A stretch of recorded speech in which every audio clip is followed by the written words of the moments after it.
Срочно в номер, дорогие друзья, ведь, судя по всему, подтвердилась дата релиза обновления eFootball до версии 1.0.0, несмотря на все слухи касательно осени и даже мая. И это самое долгожданное обновление мы получим уже в апреле. Но на этом все самое интересное не заканчивается, и в рамках сегодняшнего ролика предлагаю обсудить это все поподробнее. Я напоминаю, что вы находитесь на канале Реалистик PS, ну и не забывайте поддерживать данное видео своими лайками, поскольку именно ваша активность помогает продвижению канала и роликов соответственно.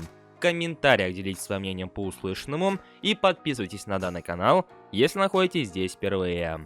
Ну а мы в свою очередь приступаем.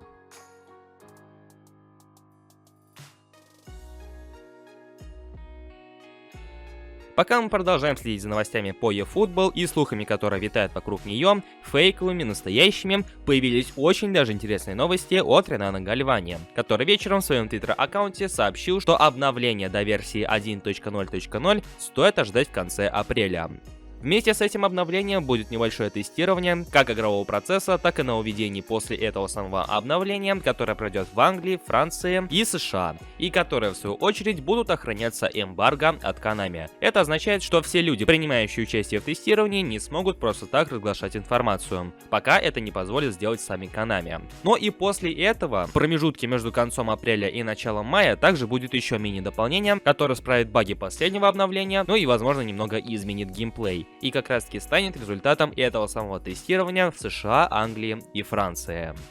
Также сообщается, что релиз мобильной версии игры стоит ожидать спустя месяц после релиза версии 1.0.0 на старших поколениях, то есть это где-то в конце мая или в начале июня. Где-то именно в этом промежутке и стоит ожидать обновления мобильной версии PES до eFootball 2022.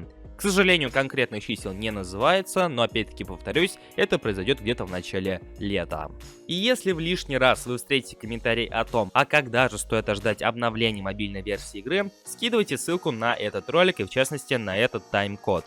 Обновление мобильной версии игры ожидается в конце мая, в начале июня. Грубо говоря, летом. Конкретных чисел еще нет, но как только они появятся, мы сразу же дадим вам знать.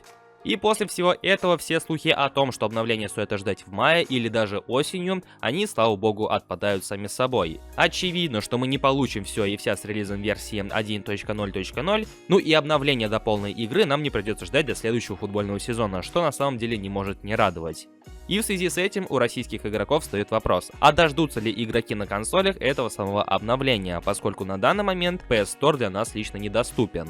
Однако и здесь я не вижу проблем, поскольку так или иначе, продукт присутствует в библиотеке вашего профиля, а поэтому он должен обновиться. И никаких посторонних проблем с этим быть не должно.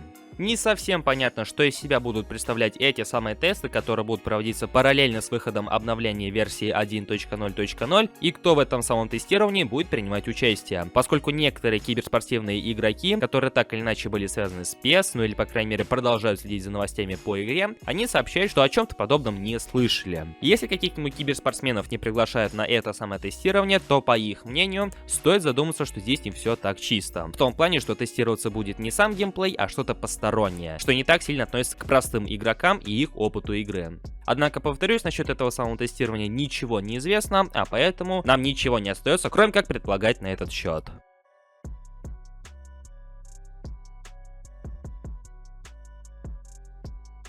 Март уже постепенно подходит к концу, а это значит, что до обновления уже рукой подать. И я надеюсь, что чем ближе будет приближаться этот момент истины, тем больше новостей мы будем получать. Но чтобы их не пропустить, то обязательно подписывайтесь на канал, прожимайте колокольчик. Ну а в комментариях под этим роликом я буду ждать ваше мнение по поводу всего услышанного. Не забывайте поддерживать данный ролик своими лайками, поскольку это также немаловажно.